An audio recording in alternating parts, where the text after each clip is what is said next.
Very good morning, నేను Santosh. Welcome to 30/60. ముందుగా headlines.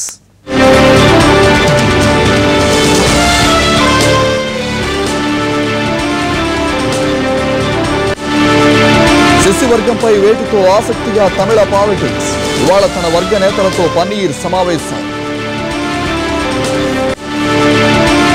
Babri కేసులో ఈరోజు సుప్రీం తుది తీర్పు. అద్వానీతో సహా బీజేపీ అగ్రనేతల్లో ఉత్కంఠ. హైదరాబాద్ శివార్లలో వన్యప్రాణుల వేట. మాంసం విక్రయిస్తున్న 2 అరెస్ట్. ఆదివారాల్లో పెట్రోల్ బంకులు బంద్. వచ్చే నెల 14 నుంచి అమలు.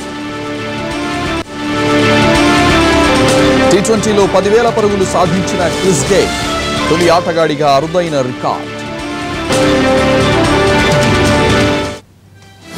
తమిళనాట అన్నాడీఎంకేలో రాజకీయాలు ఊహించని మలుపు తిరుగుతున్నాయి. దినకరన్పై ఢిల్లీ పోలీసులు కేసు పెట్టినప్పటి నుంచి శశికళ కుటుంబాన్ని వదిలించుకునేందుకు తర్జన భర్జన పడుతున్న పళనిస్వామి వర్గం చివరకు కఠిన నిర్ణయం తీసుకుంది. అన్నాడీఎంకే నుంచి శశికళ కుటుంబాన్ని బహిష్కరించింది. దీనికి సంబంధించి పార్టీలో ఏకగ్రీవ నిర్ణయం తీసుకుంది. శశికళ బహిష్కరణకు 122 మంది ఎమ్మెల్యేలు సమర్థించారు. దీంతో పార్టీలో మన్నార్గుడి కుటుంబం కథ ముగిసినట్లయింది. ఈ మేరకు మంత్రి జయకుమార్ ప్రకటన చేశారు.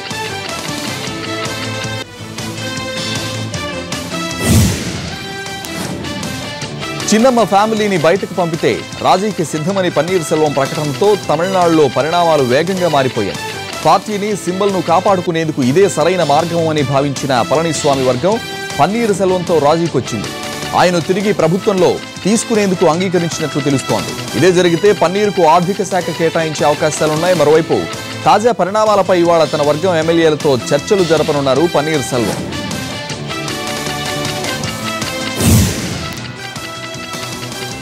ఇటు అన్నాడీఎంకే నుంచి చిన్నమ్మతో పాటు దినకరన్ బహిష్కరించడంతో షాక్ కు గురైంది శశికళ వర్గం. హుటాహుటిన దినకరన్ తనకు మద్దతిస్తోన్న ఎమ్మెల్యేలతో చర్చలు జరిపారు. తమను సంప్రదించకుండా ఈ నిర్ణయం తీసుకోవడంపై మండిపడుతున్నారు.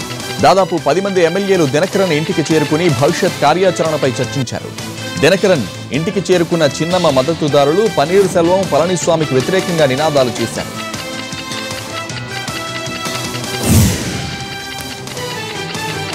బాబ్రీ మసీద్ కూల్చివేతపై సుప్రీంకోర్టు ఈరోజు తుది తీర్పు ఇవ్వనుంది. బీజేపీ అగ్రనేతలు ఎల్కే అద్వానీ, మురళీ మనోహర్ జోషిలతో పాటు పలువురు ముఖ్య నేతలు కేసులో ఆరోపణలు ఎదుర్కొంటున్నారు. సుదీర్ఘకాలం పాటు కేసుపై విచారణ జరిపిన సిబిఐ ఎన్నో సాక్ష్యాలను కోర్టు ముందుంచింది. తుది తీర్పు నేపథ్యంలో అయోధ్యలో అవాంఛనీయ ఘటనలు చోటు చేసుకోకుండా పోలీసులను భారీ మోహరించింది కేంద్రం.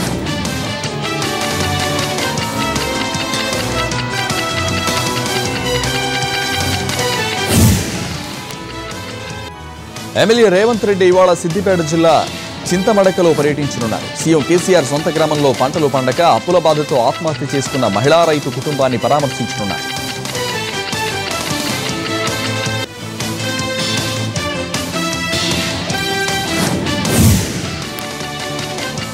తెలంగాణ వచ్చినా నిరుద్యోగ సమస్యకు పరిష్కారం లభించలేదన్నారు టీజేఏసీ చైర్మన్ కోదండరాం.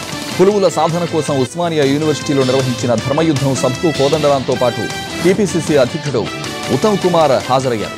తెలంగాణ ఏర్పాటుతో కేసీఆర్ కుటుంబానికి ఉద్యోగాలు వచ్చాయి, కానీ నిరుద్యోగులకు మాత్రం దక్కిందేమీ లేదన్నారు ఉత్తమ్.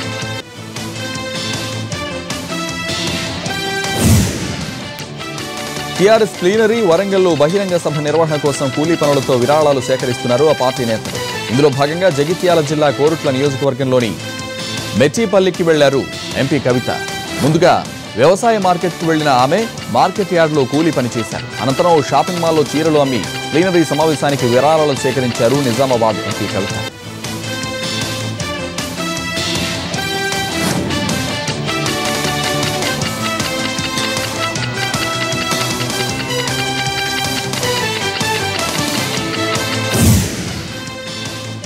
హన్మకొండలో నిర్వహించే టీఆర్ఎస్ వార్షికోత్సవ సభ ఏర్పాట్లను మంత్రి హరీష్ రావు, డిప్యూటీ సీఎం కడియం శ్రీహరితో కలిసి పరిశీలించారు.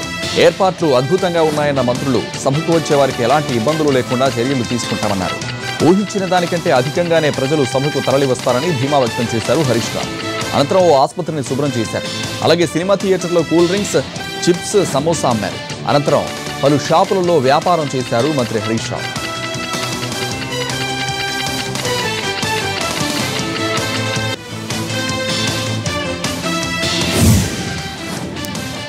నియోజకవర్గాల పునర్విభజన కావడం గ్యారంటీ అన్నారు డిప్యూటీ సీఎం కేఈ కృష్ణమూర్తి. అందుకు 6 నెలల సమయం తీసుకుంటుందా లేక ఎంత టైం పడుతుందన్నది చెప్పలేమన్నారు ఆయన. అయితే ఏపీలో మొత్తం 18 జిల్లాల ఏర్పాటుకు ప్రతిపాదన చేశామన్నారు కేఈ. అలాగే రెవెన్యూ శాఖలో డబుల్ రిజిస్ట్రేషన్లను అరికట్టేందుకు కొత్త చట్టాన్ని తీసుకొచ్చామన్నారు. స్థలాలు అమ్మకానికి పెట్టినప్పుడు ఈ భూమి ఎవరికీ అమ్మలేదని డిక్లరేషన్ ఇవ్వాలన్నారు. దీనివల్ల ఆస్తుల కొనుగోలు చేసే వారికి భరోసా ఉంటుందన్నారు ఆయన.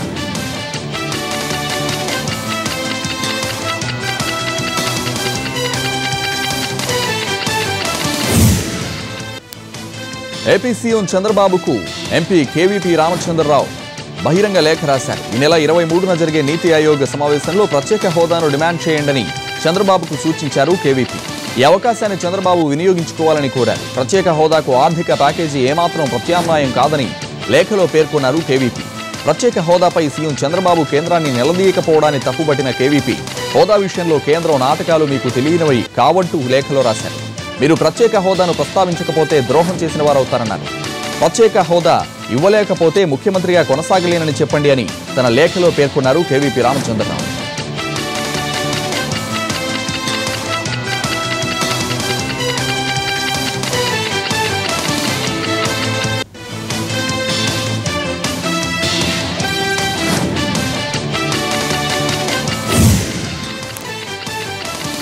వన్యప్రాణుల్ని వేటాడుతున్న ఇద్దరిని అరెస్ట్ చేశారు హైదరాబాద్ పోలీసులు. జింకలు, కుందేళ్లు, కౌజు పిట్టలను చంపి విక్రయిస్తున్నారు. పాతబస్తీ ఫలక్నుమా పోలీస్ స్టేషన్ పరిధిలోని మోడర్న్ కాలనీలోని ఓ ఇంట్లో గుట్టుగా వన్యప్రాణుల మాంసం విక్రయిస్తున్నారన్న సమాచారం అందుకున్న పోలీసులు, అటవీశాఖ అధికారులు సంయుక్తంగా దాడులు నిర్వహించారు. నిందితులు రాజేష్, సయ్యద్ జలీల్ నుంచి 2 జింకలు, 7 కుందేళ్లు, 24 కౌజు పక్షుల మాంసాన్ని అధికారులు సీజ్ చేశారు.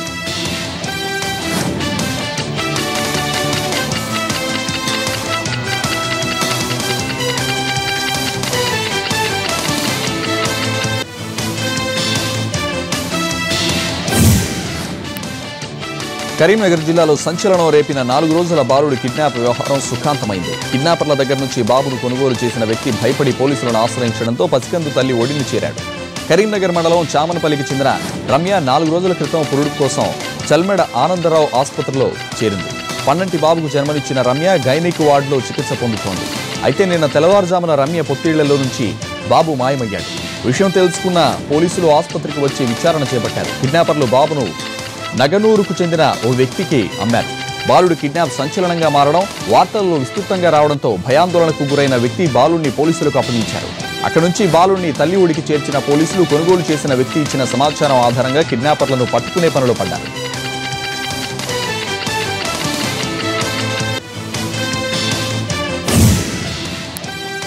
విజయవాడ పిఎన్టీ క్వార్టర్స్ లో దారుణం జరిగింది. క్రికెట్ ఆటలో గొడవ ఒకరి హత్యకు దారితీసింది. శ్రీకాంత్ అనే యువకుడు కిరణ్ అనే వ్యక్తిని కత్తితో పొడిచాడు. తీవ్రంగా గాయపడిన కిరణ్ ఆసుపత్రిలో చికిత్స పొందుతూ మృతి చెందాడు. అయితే ఈ ఘటనపై భిన్న వాదనలు వినిపిస్తున్నాయి.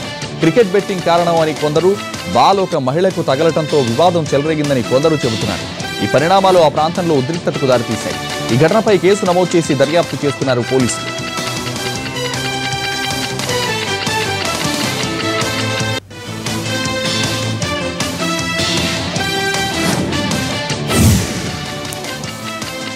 హైదరాబాద్ కుత్బుల్లాపూర్లో నిబంధనలకు విరుద్ధంగా ఏర్పాటు చేసిన రసాయన గోదాములను జీహెచ్ఎంసీ సిబ్బందితో కలిసి కాలుష్య నియంత్రణ మండలి అధికారులు సీజ్ చేశారు. మేడ్చల్ జిల్లా కలెక్టర్ జారీ చేసిన ఆదేశాలతో అధికారులు రసాయన గోదాములపై దాడులు నిర్వహించి అక్రమంగా ఉన్న వాటిని సీజ్ చేశారు. గత 3 రోజుల క్రితం పంచాయతీరాజ్, ఐటీ మంత్రి కేటీఆర్ జీడిమెట్ల పారిశ్రామిక వాడను సందర్శించిన సందర్భంగా కాలుష్యంపై తగిన చర్యలు తీసుకోవాలని ఆదేశించారు. దీంతో కలెక్టర్ చర్యలకు ఉపక్రమించారు. జీడిమెట్ల ఇండస్ట్రియల్ అధికారులు, కాలుష్య నియంత్రణ మండలి, కుత్బుల్లాపూర్ జీహెచ్ఎంసీ సర్కిల్ అధికారులు పోలీసుల బందోబస్తుతో సుభాష్ నగర్, రామిరెడ్డి నగర్లో అక్రమంగా ఏర్పాటు చేసిన రసాయన గిడ్డంగులను సీజ్ చేశారు.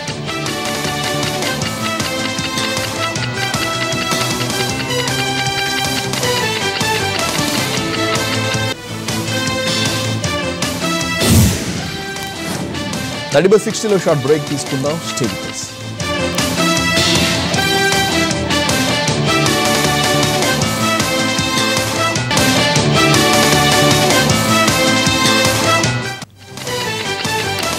న్యూస్. ప్రపంచ హెరిటేజ్ డే సందర్భంగా విజయనగరంలో హెరిటేజ్ వాక్ ను నిర్వహించారు అధికారులు. పట్టణంలోని కోటా జంక్షన్ నుంచి గురజాడ అప్పారావు నివాసం 3 ల్యాంతర్లు మీదుగా పట్టణంలోని పలు ప్రాంతాల్లో ఈ వాక్ సాగింది. ఈ వాక్లో మహిళా సంఘాలు, విద్యార్థులు, టూరిజం శాఖ అధికారులు పాల్గొన్నారు. జిల్లాలోని హెరిటేజ్ను భావితరాలకు అందించేలా ప్రభుత్వం అన్ని రకాల చర్యలు చేపడుతుందన్న అధికారులు ఇక్కడి ఘన చరిత్రను అందరికీ తెలియజేసేందుకే ఈ వాక్ను నిర్వహించామన్నారు. ఏపీలోని పలు ప్రభుత్వ విభాగాల్లో ఒప్పంద ప్రాతిపదికపై పనిచేస్తున్న కాంట్రాక్ట్ ఉద్యోగులకు 50% జీతాలు పెంచాలని మంత్రివర్గ ఉపసంఘం నిర్ణయించింది. కాంట్రాక్ట్ ఉద్యోగుల క్రమబద్ధీకరణపై వెలగపూడి సచివాలయంలో ఏపీ మంత్రివర్గ ఉపసంఘం సమావేశమైంది. కాంట్రాక్ట్ ఉద్యోగుల సమస్యలపై మంత్రివర్గానికి పలు సిఫార్సులు చేయాలని నిర్ణయించినట్లు తెలిపారు మంత్రి కాలువ శ్రీనివాసులు. ఈ ఏప్రిల్ నుంచే పెంచిన జీతాలు అందుతాయని, వేతన పెంపు వల్ల ప్రభుత్వంపై ఏడాదికి 200 కోట్ల భారం పడుతుందన్నారు ఆయన. కాంట్రాక్టు ఉద్యోగులను తొలగించే ప్రసక్తే లేదని, వారిని ఆయా శాఖలు రెన్యువల్ చేస్తాయన్నారు. భవిష్యత్తులో కాంట్రాక్ట్ ఉద్యోగుల నియామకానికి ఆర్థిక శాఖ అనుమతి తప్పనిసరి చేస్తామన్నారు కాలువ శ్రీనివాస్.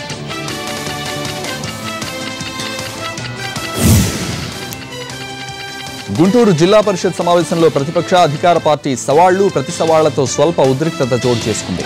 తమ మండలాల్లో అభివృద్ధి పనులు, తాగునీటి సమస్యలను పట్టించుకోవడం లేదని వైసీపీ జెడ్పీటీసీలు ఆరోపించారు. పార్టీలతో తమకు పనిలేదని, అన్ని ప్రాంతాలను సమాన దృష్టితో చూస్తున్నామని ప్రత్యారోపణలు చేయడంతో కొంతసేపు ఉద్రిక్త వాతావరణం నెలకొంది. అధికార, ప్రతిపక్ష సభ్యులు పోడియంను చుట్టుముట్టి తమ నిరసనలను తెలిపారు. ప్రజల చేత ఎన్నుకోబడిన తనకు ప్రభుత్వం నిర్వహించే కార్యక్రమాలకు కనీసం ఫోన్ ద్వారా కూడా పిలవడం లేదని నరసరావుపేట శాసనసభ్యుడు శ్రీనివాసరెడ్డి ఆరోపించారు. ఇక జగన్ చేత నీతులు చెప్పించుకునే స్థితిలో తాను లేనన్న మంత్రి పత్తిపాటి పుల్లారావు ఈ మాటలను జెడ్పీ రికార్డుల నుంచి తొలగించాలన్నారు. ఈ సందర్భంగా బదిలీపై వెళుతున్న గుంటూరు జిల్లా కలెక్టర్ దండేను మంత్రి బాధ్యతలు స్వీకరించిన నక్క ఆనందబాబును సన్మానించారు కౌన్సిల్ సభ్యులు.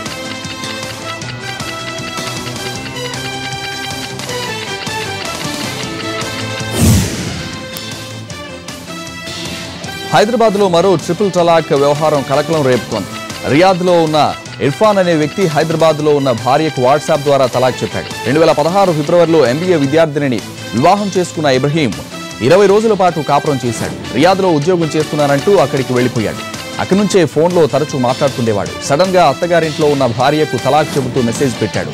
దీంతో షాకు గురైన అతని భార్య స్థానిక పోలీసుల్ని ఆశ్రయించింది. తనను రోడ్డు పాలు చేశాడంటూ ఆగ్రహం వ్యక్తం చేస్తోంది.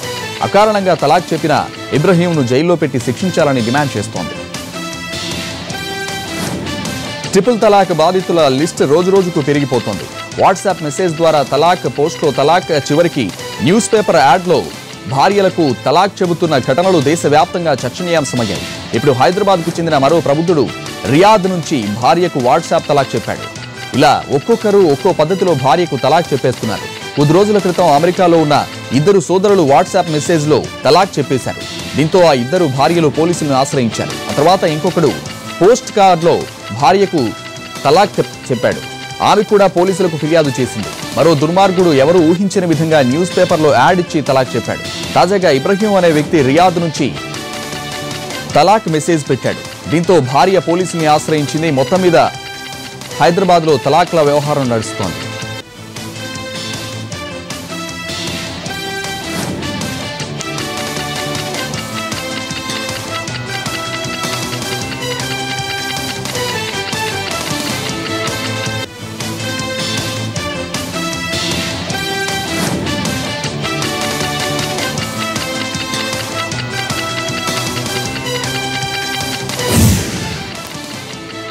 తెలంగాణ రాష్ట్ర వైద్య సేవలు మౌలిక సదుపాయాల అభివృద్ధి సంస్థ చైర్మన్గా పర్యాద కృష్ణమూర్తి బాధ్యతలు చేపట్టారు. హైదరాబాద్ కోటిలోని వైద్య విద్యా విధాన పరిషత్ కార్యాలయ ప్రాంగణంలో జరిగిన ఈ కార్యక్రమంలో హోంమంత్రి నాయన నరసింహారెడ్డి, మంత్రులు లక్ష్మారెడ్డి, మహేందర్ రెడ్డి తదితరులు పాల్గొని కృష్ణమూర్తిని అభినందించారు.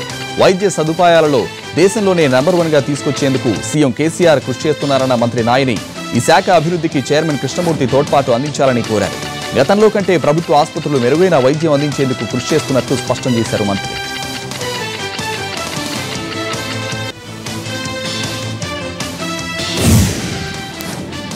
రాజకీయాల్లో కొత్త సంప్రదాయానికి తెరతీసింది జనసేన పార్టీ. యువకులు, మేధావులను రాజకీయాల్లో భాగస్వామ్యం చేయడానికి కొత్త ప్రయత్నం చేస్తోంది. కుటుంబ రాజకీయం, ఆశ్రయ పక్షపాతంను తుడిచిపేసేందుకు నాయకులను ఎంపిక చేస్తోంది. 3600 దరఖాస్తులు ఇప్పటికే రాగా ఈ నెల 21న అనంతపురం నుంచి సెలక్షన్ మొదలుపెట్టాలని నిర్ణయించింది. 3 రోజుల పాటు అర్హత పరీక్ష జరుపుతున్నట్లు ప్రకటించింది. జనసేనకు చెడ్డ పేరు తెచ్చేవారు ఈ పవిత్ర యజ్ఞంలో పాలు పంచుకోవద్దని విజ్ఞప్తి చేశారు పవన్ కళ్యాణ్.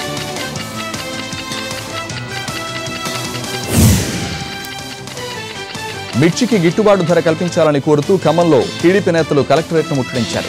రైతులతో కలిసి భారీ ర్యాలీ తీశారు. మార్కెట్ యార్డుల్లో ఉన్న మిర్చికి గిట్టుబాటు ధర ఇవ్వని కేసీఆర్ ఉచిత ఎరువుల పేరుతో కల్లబొల్లి కబుర్లు చెబుతున్నారని మండిపడ్డారు టీడీపీ నేతలు.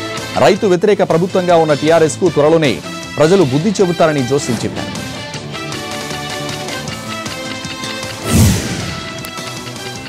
పల్లెటూరు తల్లి లాంటిదైతే పట్నం ప్రియురాని వంటిదన్నారు ఏపీ ఐటీ పంచాయతీరాజ్ శాఖ మంత్రి నారా లోకేష్.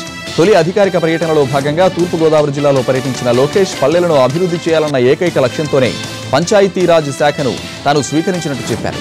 అన్ని గ్రామాల్లో సిమెంట్ రోడ్లు, విద్యుత్ సౌకర్యం కల్పనకు ప్రాధాన్యం ఇస్తానని అన్నారు.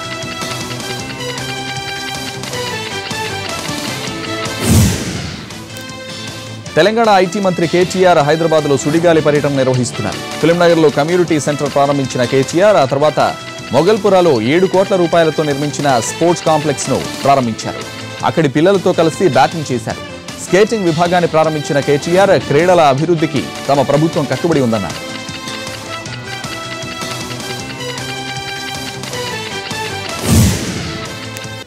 ఖరీఫ్ సీజన్లో విత్తనాలు, ఎరువుల కొరత లేకుండా చర్యలు తీసుకుంటామన్నారు ఏపీ వ్యవసాయ శాఖ మంత్రి సోమిరెడ్డి చంద్రమోహన్ రెడ్డి. 2017-18 ఖరీఫ్ ప్రణాళిక సిద్ధం చేసినట్టు తెలిపిన ఆయన 10 లక్షల మెట్రిక్ టన్నుల ఎరువులు అందుబాటులో ఉన్నాయన్నారు. 30,000 క్వింటాళ్ల విత్తనాలు పంపిణీ చేశామన్నారు. ఈ ఖరీఫ్ సీజన్లో 174 లక్షల మెట్రిక్ టన్నుల ఆహార ఉత్పత్తి లక్ష్యంగా పెట్టుకున్నామని సోమిరెడ్డి దేశంలో ఏ రాష్ట్రం చేయని విధంగా రైతులను తమ ప్రభుత్వం ఆదుకుంటోందన్నారు. తెలంగాణ సర్కార్ కంటే ఎక్కువ నిధులు కేటాయించామన్నారు.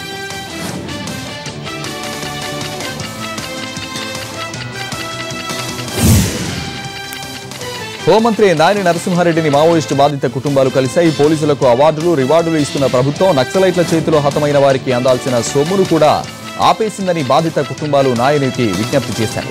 కుటుంబ పెద్దను కోల్పోయి అర్హత ఉన్న వారికి ఉద్యోగం ఇవ్వాలని లేదా వారికి 10 లక్షల రూపాయల ఆర్థిక సహాయం ఇవ్వాలని హోంమంత్రిని కోరారు మావోయిస్టు బాధితులు.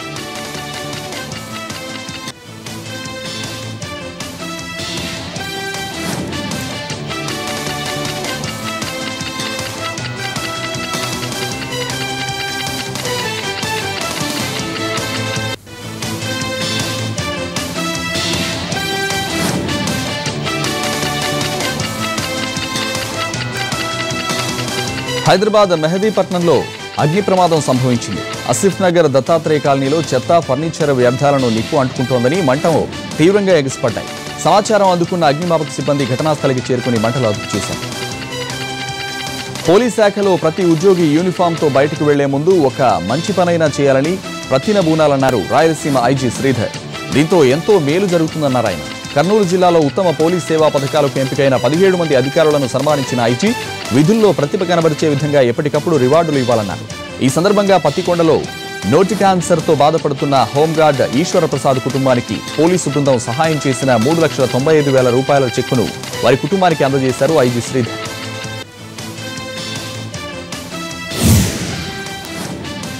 సంగారెడ్డి జిల్లాలో జరిగిన రోడ్డు ప్రమాదంలో 3 వ్యక్తులు మృతి చెందారు. కల్హేరు మండలం బాచేపల్లి గ్రామ శివారులో 3 వ్యక్తులు బైక్పై వెళ్తుండగా గుర్తు తెలియని వాహనం ఢీకొట్టింది. ఈ ప్రమాదంలో 3 వ్యక్తులు అక్కడికక్కడే చనిపోయారు. మృతులు కామారెడ్డి జిల్లా పట్లంకు చెందిన పోచయ్య, బాలరాజ్ వీరులుగా గుర్తించిన పోలీసులు కేసు నమోదు చేసి దర్యాప్తు చేస్తున్నారు.